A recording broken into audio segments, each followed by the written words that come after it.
오늘 사연은 한기석 씨의 사연입니다. 사연 시작 전 구독과 좋아요 버튼 눌러주시면 사연의 재미가 2배가 된답니다. 오늘의 사연 시작하겠습니다. 서울 근교의 초대형 아파트 신축 현장은 아침부터 분주합니다. 거대한 타워 크레인이 하늘을 가르며 움직이고 수십 명의 작업자들이 각자의 위치에서 바쁘게 일하고 있습니다. 콘크리트 믹서, 트럭의 굉음과 철근을 다루는 소리가 공사장 전체에 울려 퍼집니다. 이곳에 70대의 한기석 회장이 검은색 고급 세단에서 내립니다. 흰 머리카락 사이로 남아있는 검은 머리칼이 바람에 살짝 흩날리지요. 한기석은 등을 꼿꼿이 세우고 현장을 둘러봅니다. 주름진 얼굴에는 세월의 흔적이 깊게 새겨져 있으나 그의 눈빛만큼은 여전히 날카롭고 생기가 넘칩니다. 수십 년간 건설업계를 주름잡아온 전설적인 인물 바로 그입니다. 회장님,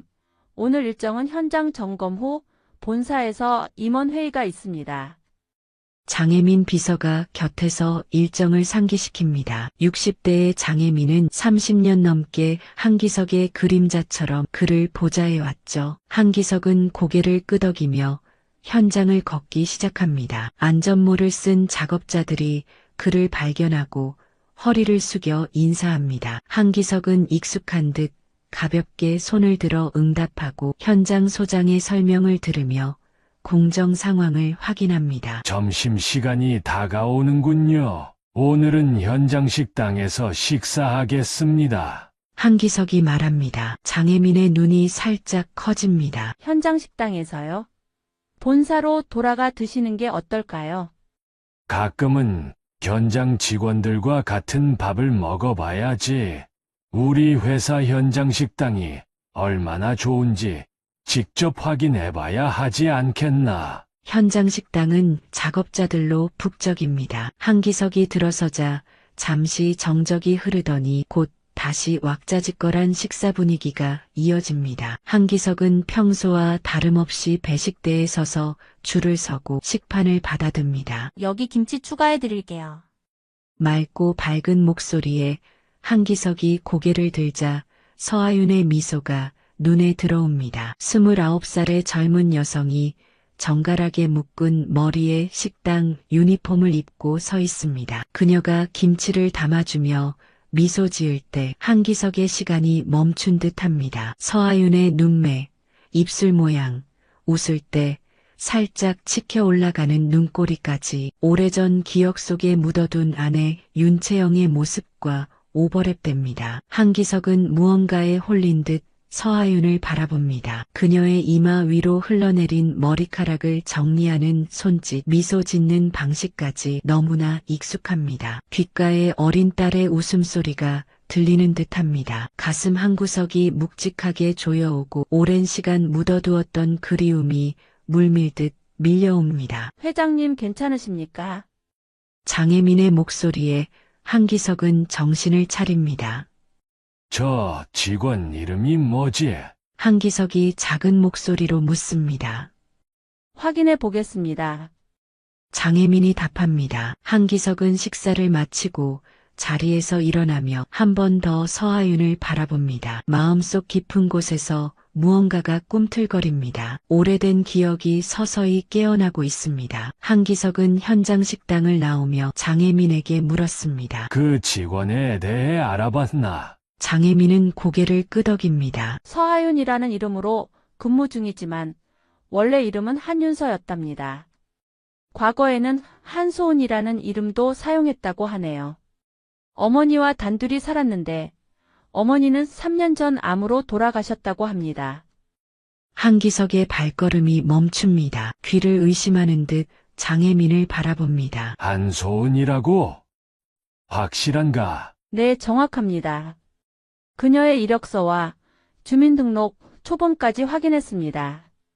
한기석의 얼굴이 창백해집니다. 24년 전 그가 평생 후회하는 그날 이후로 찾아 헤매던 딸의 이름이 한소은이었습니다. 한기석은 흔들리는 다리를 가누며 차에 올랐습니다. 회장실로 돌아갑시다. 회장실에 도착한 한기석은 오래된 금고를 열었습니다. 그 안에는 낡은 사진첩 하나가 고이 보관되어 있었지요. 한기석은 떨리는 손으로 사진첩을 꺼내 펼쳤습니다. 젊은 시절의 아내 윤채영과 갓 태어난 딸 소은의 모습이 담긴 사진들이 시간을 거슬러 그를 과거로 데려갔습니다.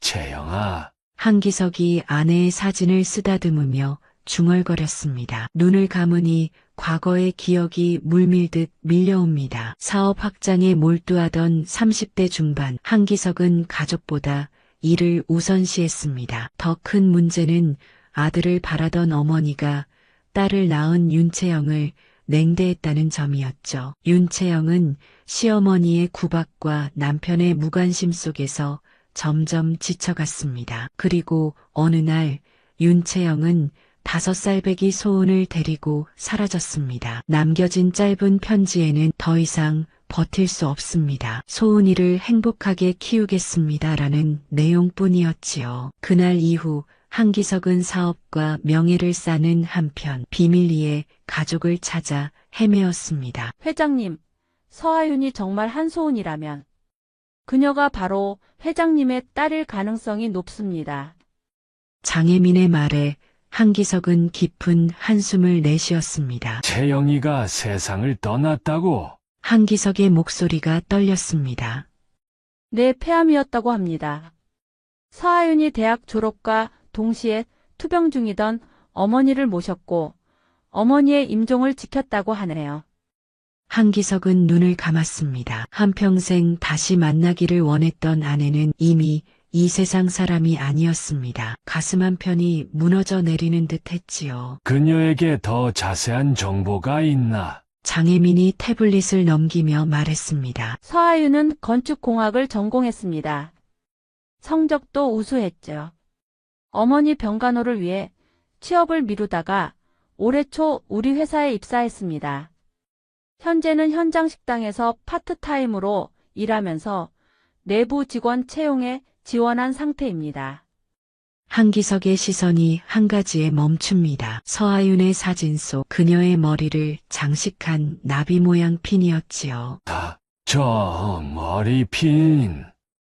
한기석의 손이 떨렸습니다. 소은이의 5번째 생일 선물이었다네. 장혜민도 놀란 눈으로 사진을 바라보았습니다. 확실합니까? 한기석은 사진첩에서 한 장을 꺼냈습니다. 5살 소은이가 나비 머리핀을 하고 환하게 웃고 있는 사진이었습니다. 두 사진 속 머리핀은 분명 같은 것이었습니다. 이제는 확신할 수 있네. 서하윤이 바로 내 딸 소은이야. 한기석의 목소리가 흔들렸습니다. 감정이 북받쳐 올라 더 이상 말을 잇지 못했지요. 그럼 어떻게 하시겠습니까? 바로 만나보시겠습니까? 한기석은 잠시 생각에 잠겼습니다. 24년, 결코 짧지 않은 시간이었습니다. 그 시간 동안 서하윤은 아버지 없이 자랐고 어쩌면 한기석에 대한 좋지 않은 기억을 갖고 있을지도 모르는 일이었죠. 천천히 접근하자. 그녀에게 갑작스러운 충격을 주고 싶지 않아 한기석이 결심한 듯 말했습니다. 이튿날 한기석은 서하윤을 자세히 관찰했습니다. 현장 식당 한쪽에 자리 잡고 앉아 그녀의 일하는 모습을 지켜보았죠. 서하윤은 효율적으로 움직이며 때로는 동료들과 웃음을 나누고 때로는 진지한 표정으로 업무에 집중하는 모습을 보였습니다. 자신의 딸이라고 생각하니 그녀의 모든 움직임이 특별하게 느껴졌습니다. 어머니를 닮았군. 한기석이 작은 목소리로 중얼거렸습니다. 서하윤의 웃는 모습은 윤채영과 너무나 흡사했습니다. 하지만 결단력 있는 눈빛과 단호한 턱선은 한기석 자신을 닮았다는 생각이 들었지요. 장혜민이 조용히 말했습니다. 그녀의 이력서를 보니 건축공학을 전공했더군요. 회장님처럼 건축에 관심이 많은 것 같습니다. 한기석의 눈가가 촉촉해졌습니다. 자신도 모르게 딸에게 물려준 재능이었을까요? 한기석은 마음속으로 수천 번 질문을 던졌습니다. 소은이는 행복했을까? 채영이는 마지막까지 자신을 원망했을까? 왜 연락하지 않았을까? 내일 그녀를 내 사무실로 불러주게. 한기석이 결심한 듯 말했습니다. 다음 날 오전 긴장한 모습의 서하윤이 회장실 문을 두드렸습니다. 들어오세요. 한기석의 목소리에 서하윤이 조심스럽게 문을 열었습니다. 서하윤입니다. 부르셨다고 해서 왔습니다. 그녀의 목소리는 단호했지만 약간의 긴장이 느껴졌습니다. 한기석은 자리에서 일어나 그녀를 맞이했습니다. 가까이서 보니 더욱 채영을 닮았습니다. 목구멍이 메어오는 것을 간신히 참았지요. 앉게나 차 한잔 하겠나?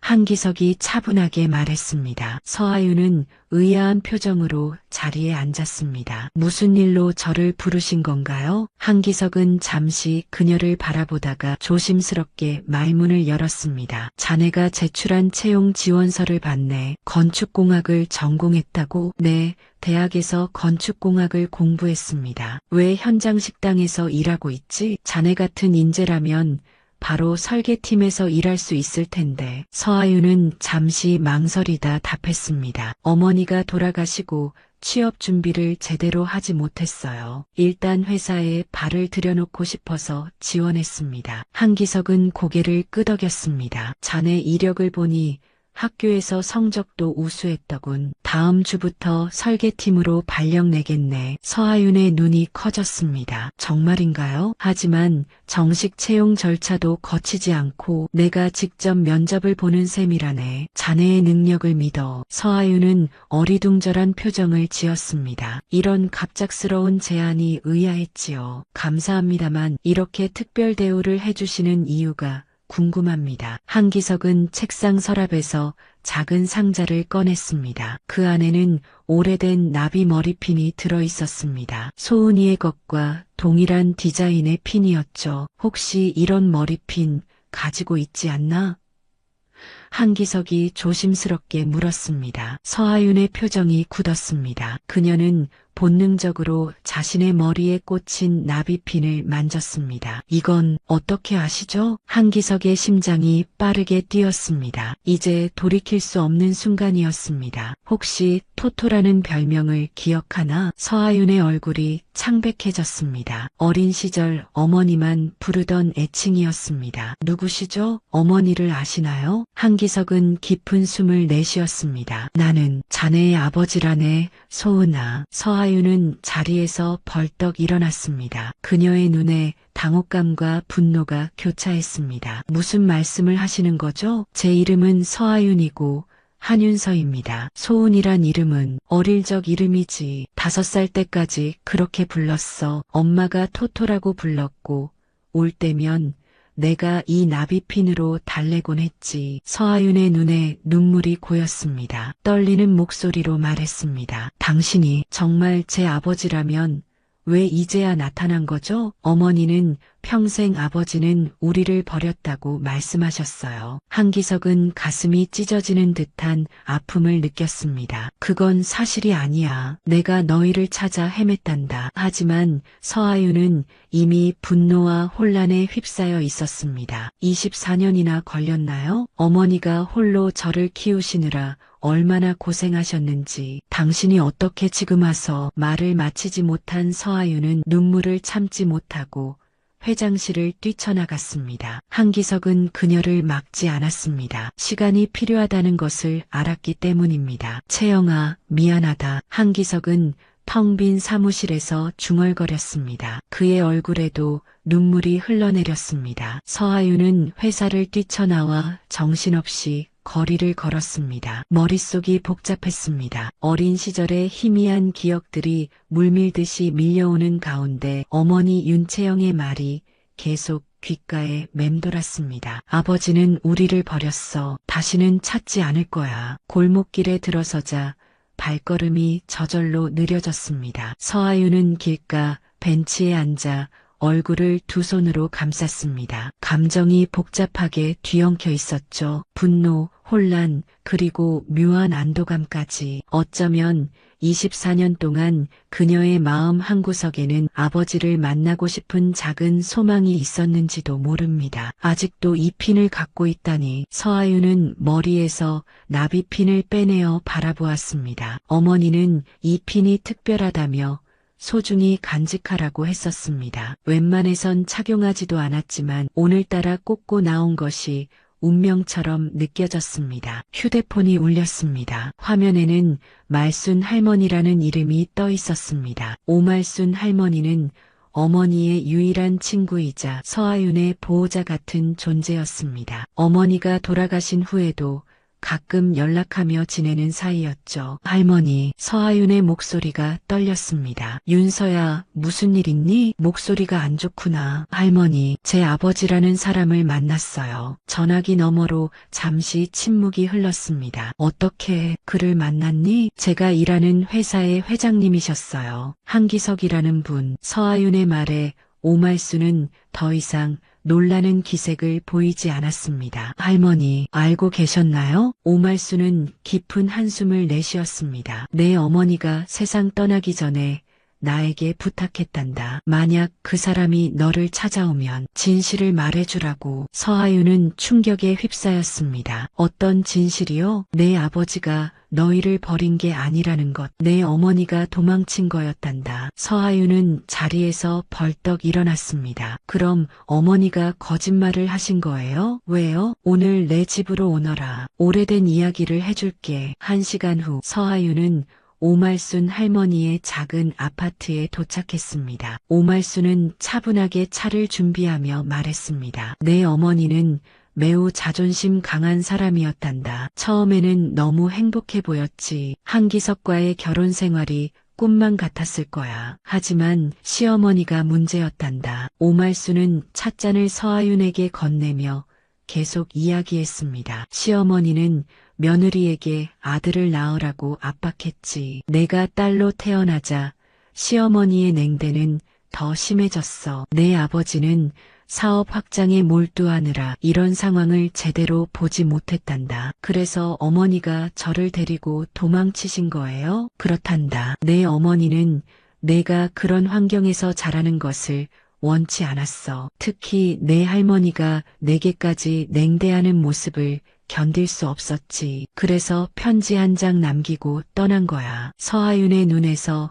눈물이 흘러내렸습니다. 그럼 아버지가 정말 우리를 찾아다녔다는 건가요? 오말순은 고개를 끄덕였습니다. 처음 몇 년 동안은 미친 듯이 찾아다녔단다. 탐정도 고용하고 경찰에 수소문도 했지. 하지만 내 어머니는 이름도 바꾸고 계속 이사를 다니며 숨었어. 왜 계속 숨어 계셨던 거죠? 처음에는 내 할머니가 두려웠기 때문이야. 그리고 시간이 지나면서 자존심 때문이었을 거야. 돌아갈 수 없다고 생각했던 거지. 게다가 내게 아버지가 없는 것에 대한 상처를 주기 싫어 그런 이야기를 했던 것 같아. 서하윤은 묵묵히 차를 마셨습니다. 복잡한 감정이 가슴을 채웠습니다. 할머니, 어머니는 아버지를 미워하셨나요? 오말순은 쓸쓸하게 미소 지었습니다. 아니, 내 어머니는 끝까지 그를 사랑했단다. 마지막 순간에도 그의 이름을 불렀어. 서하윤의 눈에서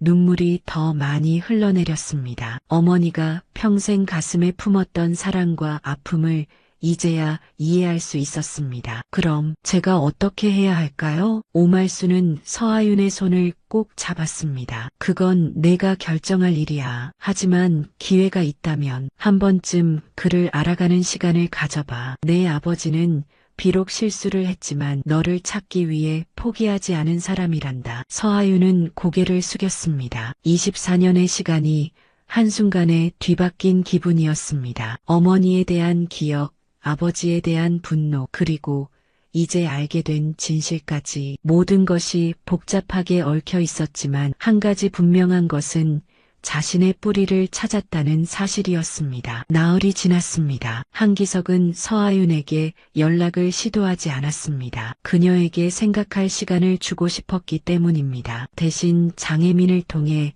서하윤이 회사에 정상 출근하고 있다는 소식만 전해 들었지요. 회장실에 앉아 창밖을 바라보던 한기석의 생각은 복잡했습니다. 너무 성급하게 진실을 밝힌 것은 아닐까? 어쩌면 더 천천히 접근했어야 했을지도 모릅니다. 하지만 24년이라는 세월은 이미 너무 길었고 더 이상 기다릴 수 없었습니다. 회장님, 서하윤 씨가 찾아왔습니다. 비서의 목소리에 한기석은 깊은 생각에서 깨어났습니다. 들어오시라고 해. 한기석의 목소리는 감정을 숨기려 노력했지만 미세하게 떨리고 있었습니다. 서하윤이 조용히 문을 열고 들어왔습니다. 평소보다 창백한 얼굴이었지만 결연한 표정을 짓고 있었지요. 그녀는 한기석 앞에 서서 깊게 숨을 들이마셨습니다. 앉게. 한기석이 소파를 가리켰습니다. 서하윤은 고개를 저었습니다. 서서 말씀드리겠습니다. 잠시 침묵이 흘렀습니다. 두 사람 사이에 24년의 시간이 무겁게 내려앉았습니다. 말순 할머니를 만나고 왔습니다. 서하윤이 먼저 입을 열었습니다. 어머니와 관련된 이야기를 많이 들었어요. 한기석은 묵묵히 그녀의 말을 들었습니다. 윤채영과 가까웠던 오말순이라면 많은 것을 알고 있을 터였습니다. 당신이 정말 저희를 찾아다녔다고 하셨어요. 서하윤의 목소리에는 여전히 의심이 남아 있었습니다. 한기석은 천천히 일어나 책장으로 걸어갔습니다. 그는 두꺼운 파일철을 꺼내 서하윤 앞에 내려놓았습니다. 이게 뭔가요? 너희 어머니와 내가 사라진 후 내가 찾았던 기록들이야. 서하윤은 조심스럽게 파일을 열었습니다. 그곳에는 정리된 순서대로 모든 자료가 담겨 있었습니다. 실종 신고서, 경찰 수색 기록, 사설 탐정 여럿을 고용한 계약서와 보고서, 전국 각지의 목격 정보, 이름이 비슷한 사람들의 목록까지 24년 동안 한 번도 포기하지 않고 찾아온 흔적들이 고스란히 담겨 있었지요. 서하윤의 손이 떨렸습니다. 자료 중에는 그녀의 졸업식 날 멀리서 찍은 흐릿한 사진도 있었습니다. 그날 운동장 구석에서 누군가 지켜보고 있었다는 느낌이 들었던 것은 착각이 아니었던 것입니다. 어떻게 저를 찾았는데 말을 걸지 않으셨어요?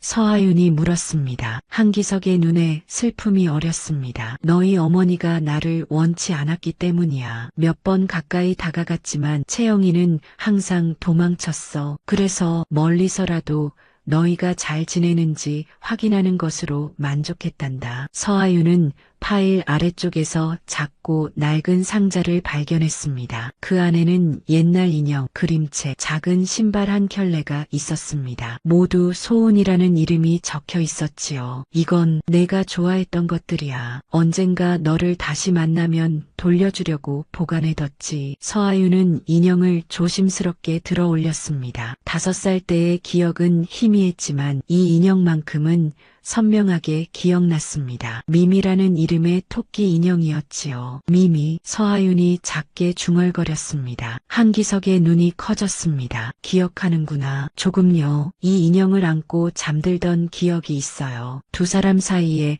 다시 침묵이 흘렀습니다. 서하윤은 인형을 품에 안은 채 말을 이었습니다. 모든 것을 용서하고 받아들이기는 아직 어려워요. 너무 많은 시간이 흘렀고 어머니의 고통을 생각하면. 서하윤의 목소리가 흔들렸습니다. 한기석은 고개를 끄덕였습니다. 이해해. 서두르지 않겠다. 내가 원하는 시간만큼 기다릴게. 서하윤은 깊게 숨을 내쉬었습니다. 하지만 천천히 알아가는 시간을 가져봐도 될까요? 한기석의 눈에 눈물이 고였습니다. 그는 감격에 말을 잇지 못했습니다. 간신히 고개를 끄덕일 뿐이었지요. 설계팀 발령은 취소해주세요. 서하윤이 말했습니다. 제 실력으로 정당하게 인정받고 싶어요. 지금처럼 현장에서 시작해서 차근차근 올라가고 싶습니다. 한기석은 미소 지었습니다. 내 뜻대로 하마. 하지만 내가 얼마나 뛰어난지 곧 모두가 알게 될 거야. 서하윤은 인형을 내려놓고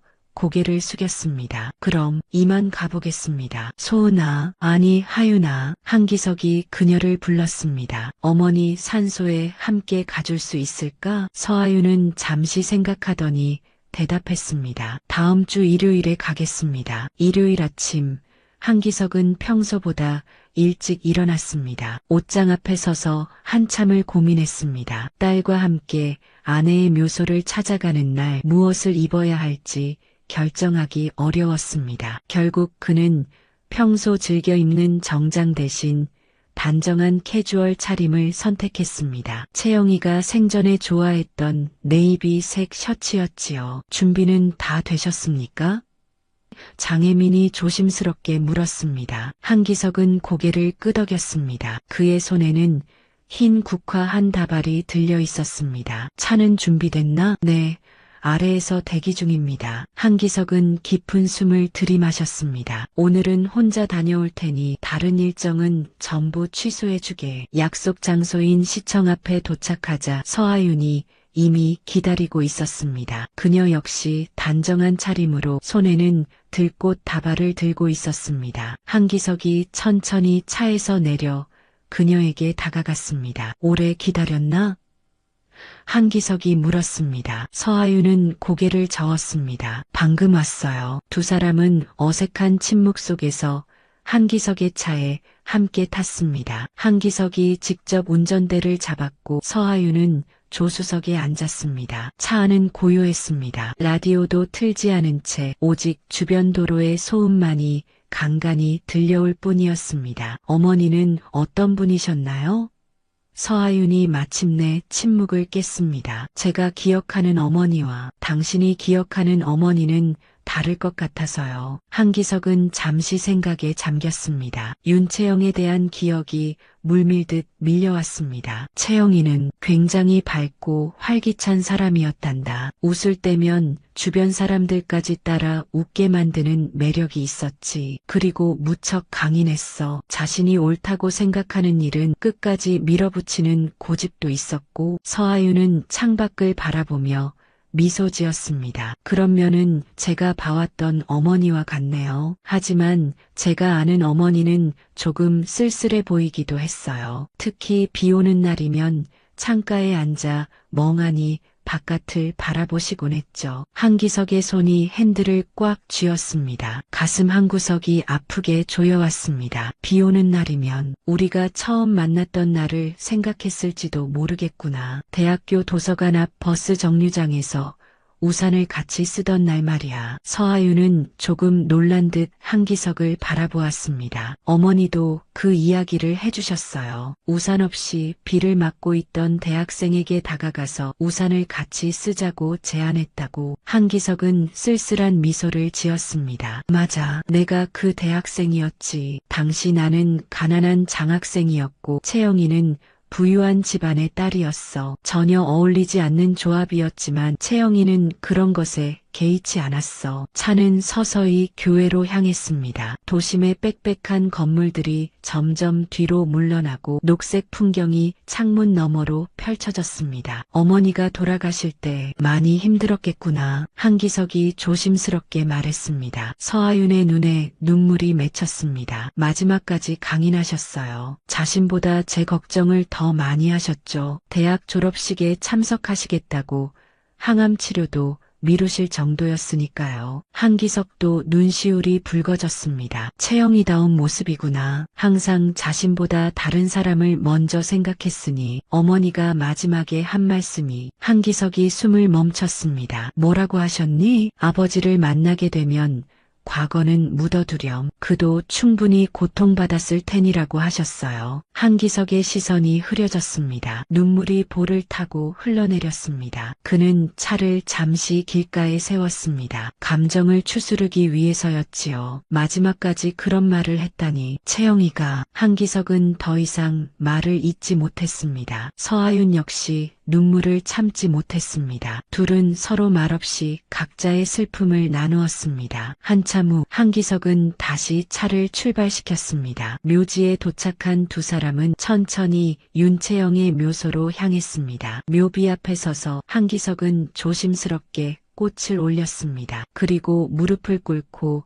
묘비를 손으로 쓰다듬었습니다. 채영아, 왔어. 24년 만에 소은이와 함께 왔어. 서하윤도 그 옆에 무릎을 꿇고 꽃을 올렸습니다. 어머니, 저 왔어요. 아버지와 함께요. 한기석은 모든 것이 꿈만 같았습니다. 수십 년 동안 이루지 못했던 소망이 이루어진 것이었으니까요. 비록 채영이는 이 자리에 없었지만 적어도 딸과 함께 이렇게 아내를 찾아올 수 있다는 것만으로도 그에게는 큰 위로가 되었습니다. 어머니, 아버지의 이야기를 들었어요. 그동안 많이 오해했던 것 같아요. 서하윤이 묘비 앞에서 작은 목소리로 말했습니다. 두 사람은 오랫동안 묘소 앞에 앉아 있었습니다. 때로는 침묵 속에서, 때로는 윤채영에 관한 이야기를 나누며 그녀를 추억했지요. 윤채영의 묘소를 다녀온 후 서하윤과 한기석의 관계는 조금씩 달라지기 시작했습니다. 여전히 어색함이 있었지만 작은 변화들이 생겨났지요. 서하윤은 일주일에 한 번씩 한기석을 만나 식사를 함께 했고 때로는 간단한 차를 마시며 서로의 삶에 대해 이야기를 나누었습니다. 한기석은 딸을 새롭게 알아가는 과정에서 무한한 기쁨을 느꼈습니다. 서하윤의 취미, 좋아하는 음식, 싫어하는 것들까지 하나하나 알아가는 것이 그에게는 소중한 보물찾기 같았습니다. 그녀가 건축에 관심을 갖게 된 계기, 대학 시절의 추억, 어머니와의 소소한 일상까지 모든 이야기에 그는 귀 기울였습니다. 그래서 이 설계안을 좀 더 개선해 보려고 했어요. 서하윤이 카페 테이블 위에 스케치북을 펼쳐 보였습니다. 그녀는 현장에서 일하면서도 자신만의 건축 아이디어를 계속 발전시켜 나갔습니다. 한기석은 스케치를 유심히 살펴보았습니다. 이 곡선 처리가 참신하구나. 내가 생각하지 못했던 접근법이야. 정말요? 사실 이건 제가 대학 시절에 구상했던 건데 실현 가능성이 낮을 것 같아서 접어두었거든요. 한기석은 고개를 저었습니다. 아니, 충분히 가능해. 다만 이 부분과 이 부분의 구조를 약간 보강하면 더 안정적일 거야. 서하윤의 눈이 반짝였습니다. 건축에 관한 한 그녀의 열정은 누구보다 뜨거웠습니다. 그리고 이런 대화를 나눌 수 있는 사람을 만난 것은 오랜만이었지요. 회장님은 어떻게 건축업에 입문하셨어요?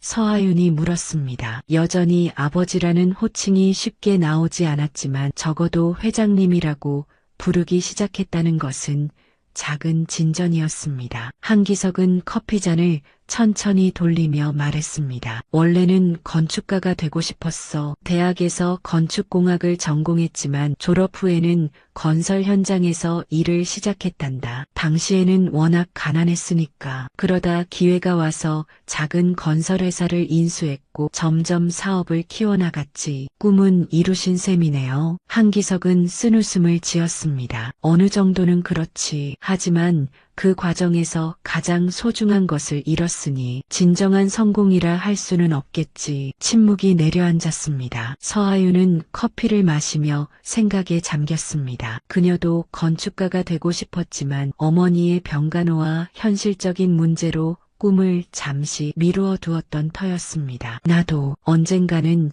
직접 설계한 건물을 짓고 싶어요. 서하윤이 조심스럽게 털어놓았습니다. 한기석의 눈이 빛났습니다. 그럴 능력이 충분히 있어. 내가 도와줄 수 있는 일이 있다면 언제든 말해. 아니요, 제 힘으로 이루고 싶어요. 다만 서하윤이 잠시 말을 멈추었습니다. 가끔 조언을 구해도 될까요? 한기석은 감격에 말을 잇지 못했습니다. 그저 고개를 끄덕일 뿐이었지요. 시간이 흐르면서 두 사람의 관계는 더욱 깊어졌습니다. 한기석은 회사에서 서하윤을 특별 대우하지 않았고 서하윤 역시 자신의 능력으로 인정받기 위해 노력했습니다. 동료들은 그녀의 진지한 태도와 뛰어난 역량에 감탄했고 몇 달 후에는 자연스럽게 설계팀으로 발탁되었습니다. 가을이 깊어가던 어느 날 서하윤은 한기석의 집을 처음으로 방문했습니다. 넓고 고급스러운 집이었지만 어딘가 적막하고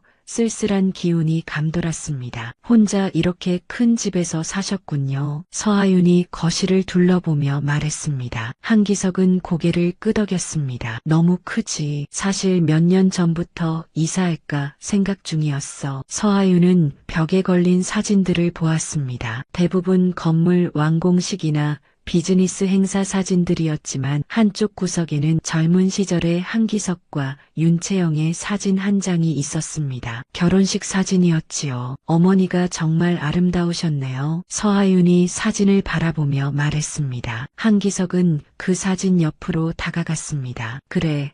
채영이는 항상 빛이 나는 사람이었어. 서하윤은 사진을 바라보다 문득 떠오르는 생각이 있었습니다. 왜 이 사진만 여기에 걸려 있나요? 다른 가족 사진은 없어요? 한기석은 쓸쓸한 미소를 지었습니다. 이 집에 너무 많은 추억이 있어서 때로는 견디기 힘들었거든. 대부분의 사진은 창고에 보관해뒀단다. 볼 수 있을까요? 그 사진들을. 한기석의 눈이 커졌습니다. 그는 잠시 망설이다 고개를 끄덕였습니다. 물론이지. 그는 서하윤을 2층의 작은 방으로 안내했습니다. 그곳에는 여러 상자들이 정리되어 있었고 그중 몇 개는 가족이라는 라벨이 붙어 있었습니다. 여기 있구나. 한기석이 상자를 꺼냈습니다. 두 사람은 함께 상자를 열었습니다. 그 안에는 오래된 앨범들과 액자에 넣어둔 사진들이 가득했습니다. 젊은 시절의 윤채영, 갓 태어난 소은, 소은의 돌잔치, 가족여행 사진까지 한기석이 소중히 간직해온 순간들이었습니다. 서하윤은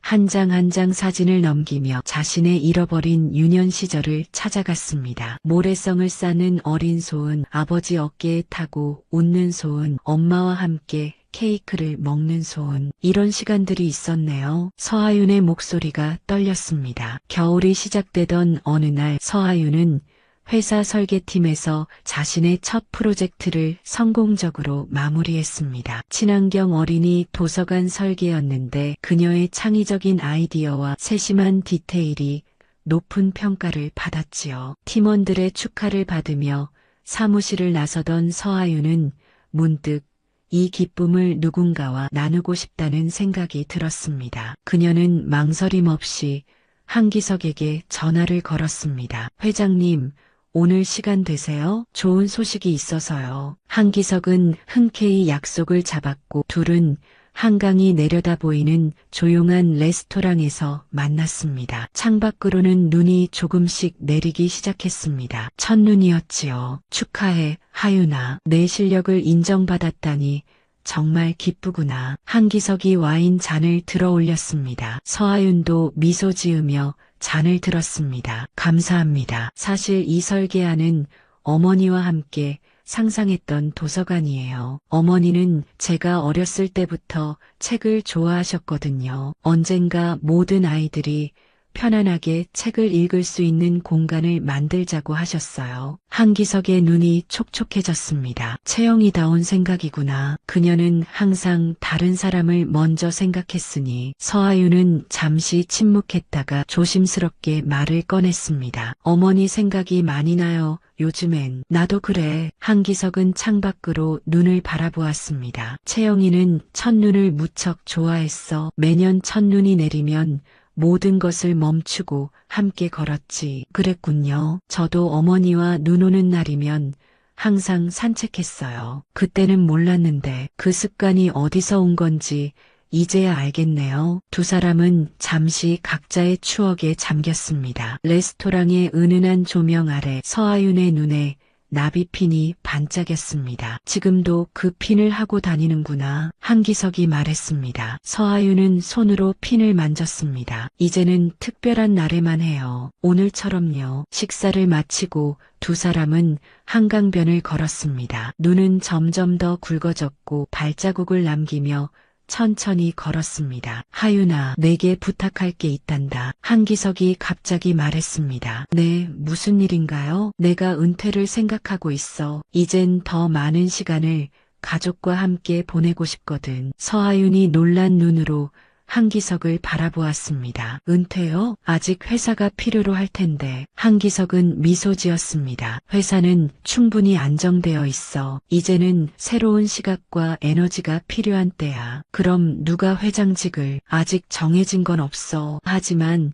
내가 회사에서 경험을 더 쌓고 언젠가 중요한 역할을 맡았으면 해. 물론 내가 원한다면 말이지. 서하윤은 말없이 눈을 바라보았습니다. 한기석의 말에는 너무 많은 의미가 담겨 있었습니다. 신뢰, 기대, 그리고 가족으로서의 유대감까지. 시간을 두고 생각해봐. 서두를 필요 없어. 한기석이 덧붙였습니다. 네, 생각해 볼게요. 서하윤이 조용히 대답했습니다. 두 사람은 다시 걷기 시작했습니다. 눈이 그들의 어깨 위에 소복이 쌓였습니다. 저 한 가지 말씀드리고 싶은 게 있어요. 서하윤이 용기를 내어 말했습니다. 한기석이 걸음을 멈추고 그녀를 바라보았습니다. 그동안 많이 생각했어요. 어머니의 선택, 당신의 노력, 그리고 우리가 지금 이 자리에 함께 있다는 것까지. 서하윤이 입술을 꾹 깨물었습니다. 이제는 당신을 아버지라고 부르고 싶어요. 한기석의 눈에서 눈물이 흘러내렸습니다. 그는 감격에 아무 말도 할 수 없었습니다. 단지 고개를 끄덕일 뿐이었지요. 아버지. 서하윤이 처음으로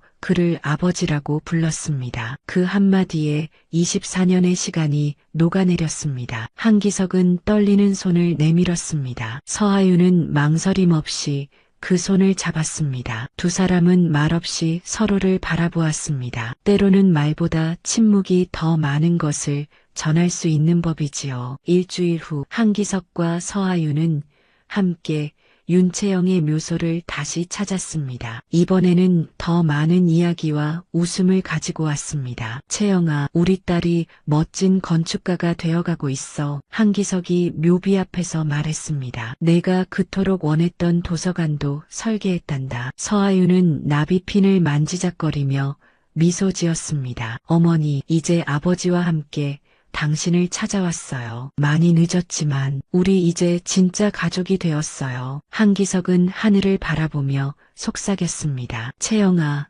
나 이제야 그 아이를 찾았어. 그리고 이번엔 절대 놓치지 않을게. 하늘에서는 여전히 눈이 내리고 있었습니다. 하얀 눈이 세상을 덮으며 과거의 상처들도 조금씩 치유해주는 듯 했습니다. 서하윤의 머리 위 나비핀이 별처럼 빛났고 한기석의 주름진 얼굴엔 평화로운 미소가 번졌습니다. 24년 동안 찾아 헤매던 소중한 인연, 그들은 이제 다시 시작할 준비가 되어 있었습니다. 한기석은 서하윤의 손을 꼭 잡았습니다. 그리고 그녀도 그의 손을 따뜻하게 마주 잡았습니다. 더 이상 서로를 놓치지 않겠다는 약속처럼. 가자, 이제 집에. 한기석이 말했습니다. 네, 아버지. 서하윤이 미소 지으며 대답했습니다. 두 사람은 천천히 눈길을 걸어나갔습니다. 그들의 발자국은 나란히 이어졌고 그 뒤로 지나온 세월의 아픔과 그리움은